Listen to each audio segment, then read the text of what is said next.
I understand that when you're making the first ever multiplayer Fallout game, there's a lot of things that are going to change, for better or for worse. However, there's one thing that definitely has not changed, and that is bizarre encounters. Just weird and wacky happenings that are only to be expected when exploring the various wastelands out there. So today, I will be listing 5 bizarre encounters in Fallout 76. Let's get into it. Starting off with number 5, we have an unusual cry for help. I do have a feeling this is a random encounter and can happen anywhere, but I'm not entirely sure. For me, this happened up in the mountains to the south of Cliffwatch. I'm running along, and I start to hear yelling. It's getting louder and louder, and it sounds like someone's in trouble, like really in trouble. So I'm trying to figure out where this voice is coming from. I look above me, and there's a Mr. Handy frantically zipping back and forth.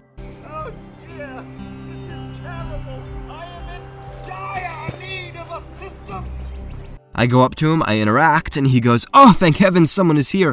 I feel like something is very wrong. Inside of me, I feel like I'm going to explode. And you sit back in amazement because it's such a humanized problem. It's like a kid having an allergic reaction to something, and you've got to get an EpiPen in him real quick or else there's going to be serious problems. Like, that freaky.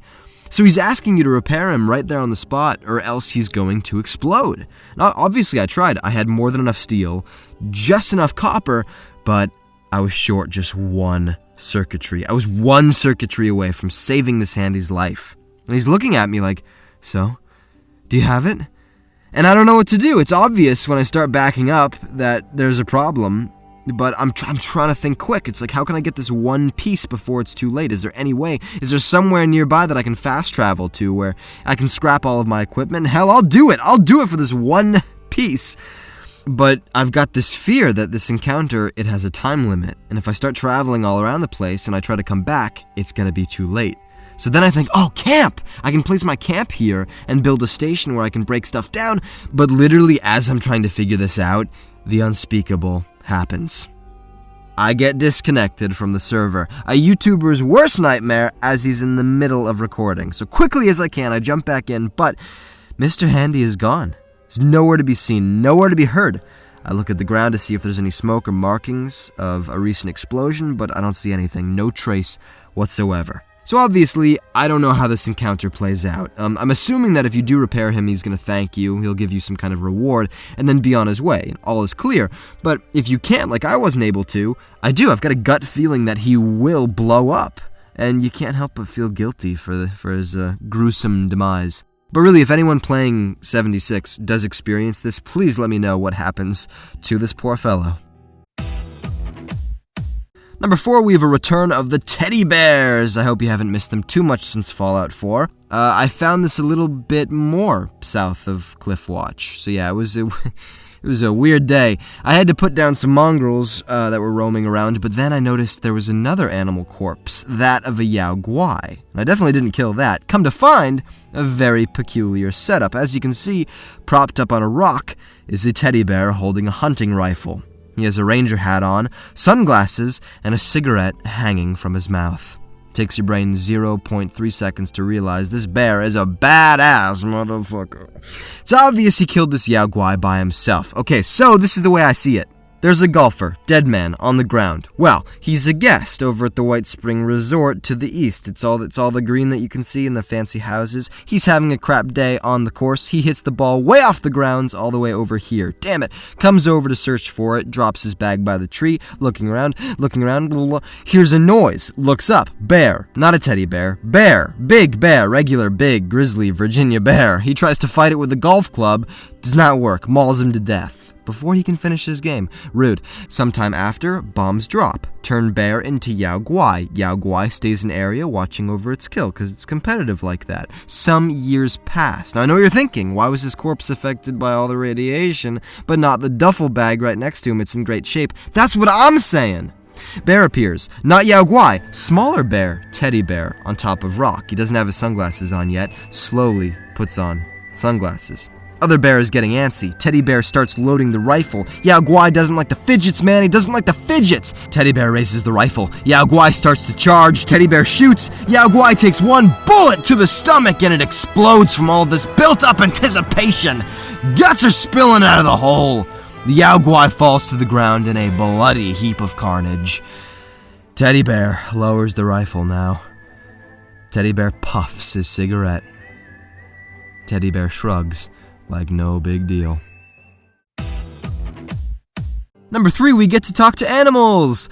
But before we figure out what's been going on in their brains all this time, we need to understand why we can talk to animals. So, if you visit Mononga, there's a house that you can investigate with some very strange technology inside of it. Reading into the terminal there, you'll soon discover this equipment used to belong to a Mr.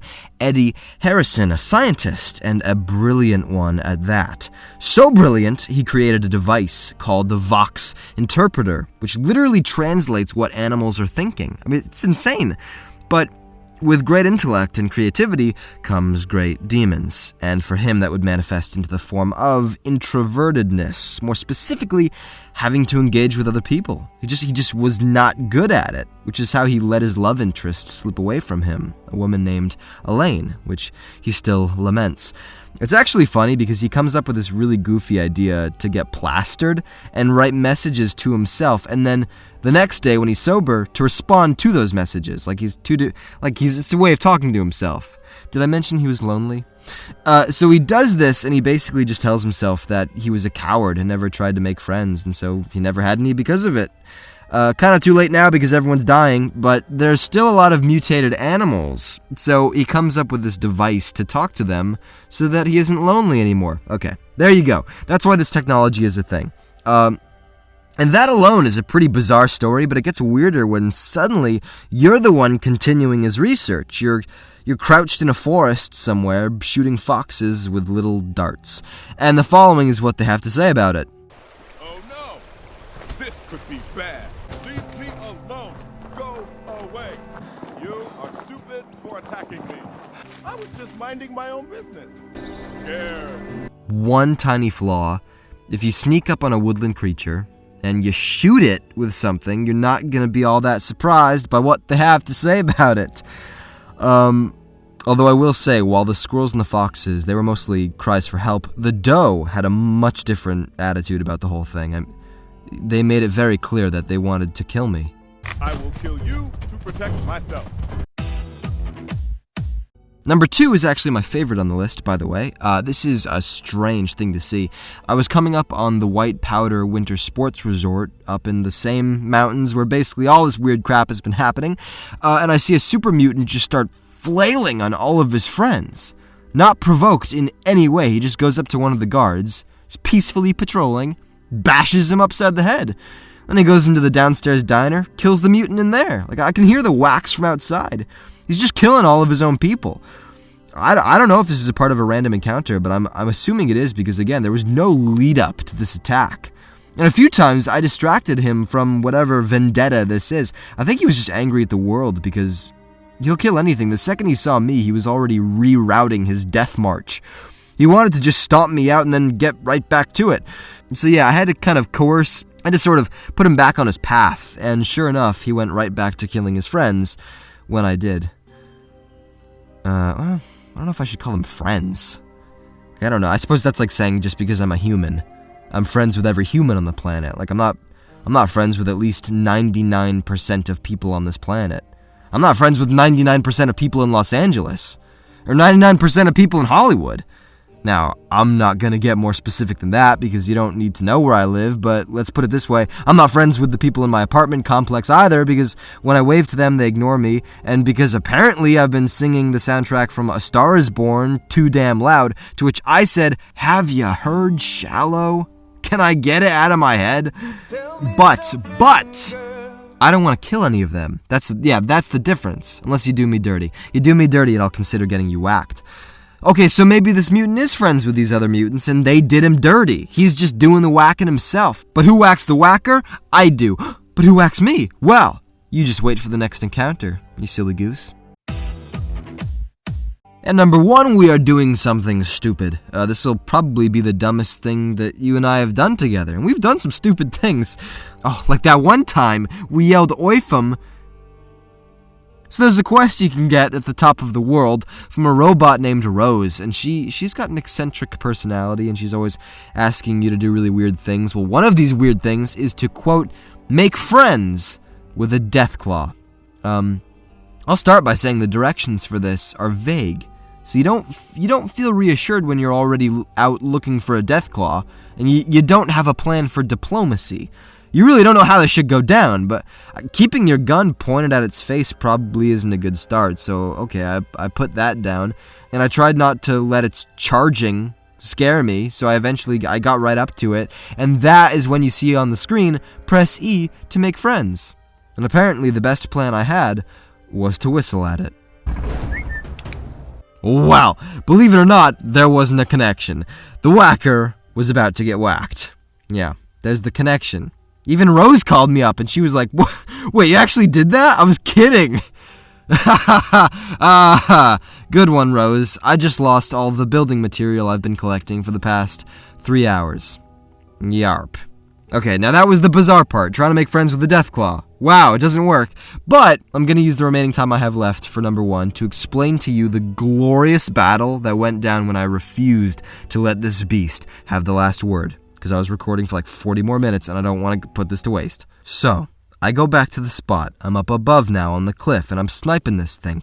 Throwing grenades at it, everything I've got. Trouble is, I don't got a lot. My hunting rifle's broken. I just got the shotgun and a stealth boy. I pop that, I climb down the cliff.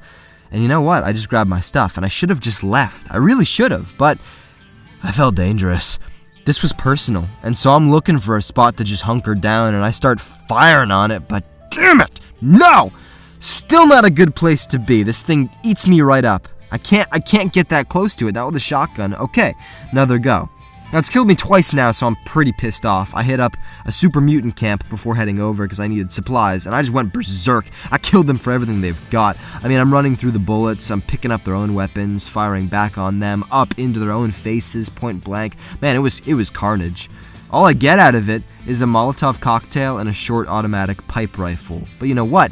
I got over 300 shots for this thing, so I'm like, we're good. That's enough. I go back down.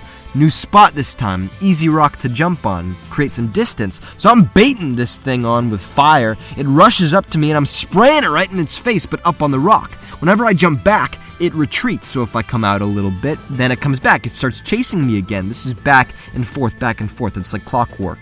It's a dance between the two of us. It's beautiful. I'm just whittling the health down at this point until I start to panic. I don't think I've got enough bullets. And I'm like, I could have sworn I was gonna have enough bullets. Sure enough, 40% of its health left. I'm out. Totally dry. Man, I got a damn golf club, man. I'm considering just picking it off like that. I'm red in the face at this point. Like, that didn't work. Pull yourself together. Damn it. That's what I said to myself, really. And so I'm thinking in my head, I need more ammo. But I can't go too far and have this thing's freaking health regenerate because I already got it more than halfway. Damn it! The White Powder Resort, that's nearby, yes, with all the dead super mutants. Although at this point they had all respawned because like it's a multiplayer game and that happens all the time. But I don't even care because at this point I just need their life essence in the form of metal. So I'm beating on them, stealing everything, and I get just enough of what I need. A short hunting rifle with some ammo, some stim packs, and some food. Fine, let's just finish this. I go back. And all is quiet. I can't find the Deathclaw. Is he still here? Was it hiding? Man, the sun is starting to set, and if we reach nighttime, Lord knows I won't be able to shoot accurately. Already the mist is messing me up, man. I'm hearing things in my head. Are they just in my head? And as I work my way back up to its original position, there it is, just walking around, and you know what? It's got full health. Oh, hell no. By the powers that watch over my body and my soul, to them I do declare I am not a peaceful man. I've not come here to make friends. I've come here to see this creature die through wicked means if necessary, and God is my witness, I will see it done. I'm already in the fight again at this point, and there's nothing that's gonna stop me now. Same tactics as before, but I got a new spot, this time new rocks. The thing is, on one of those charges, this Deathclaw oversteps its limit. It runs onto a rock that it doesn't usually go on. Man, it's like a dog on a staircase that doesn't know how to go down. It doesn't know how to get off like those silly Instagram videos. It's stuck. and I'm blasting it in the face, point blank, so close to its brain that it's going all wonky now. It doesn't know how to pick up its legs and walk out of there. Bang! Bang! Bang! Bang! One last bullet to its head, and it falls down in a heap.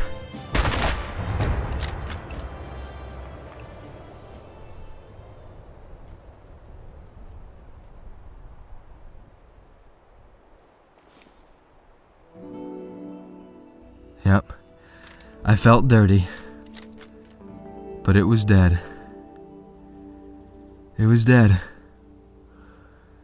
I had all my stuff back. It's funny, you know, you think you'd be happy, but you don't feel anything, you're just numb. What's done is done, that's all. That was the first Deathclaw I'd killed in this game. And I'll always remember it. And there you have it. 5 bizarre encounters in Fallout 76. If you enjoyed the video, please like, comment, and subscribe. And down below, please tell me, are there any others you think I missed? We still have a lot of map to cover. Alright. Thank you very much for watching. If by any chance you kill Deathclaws really easily in this game, I don't need to hear it. You just keep it to yourself.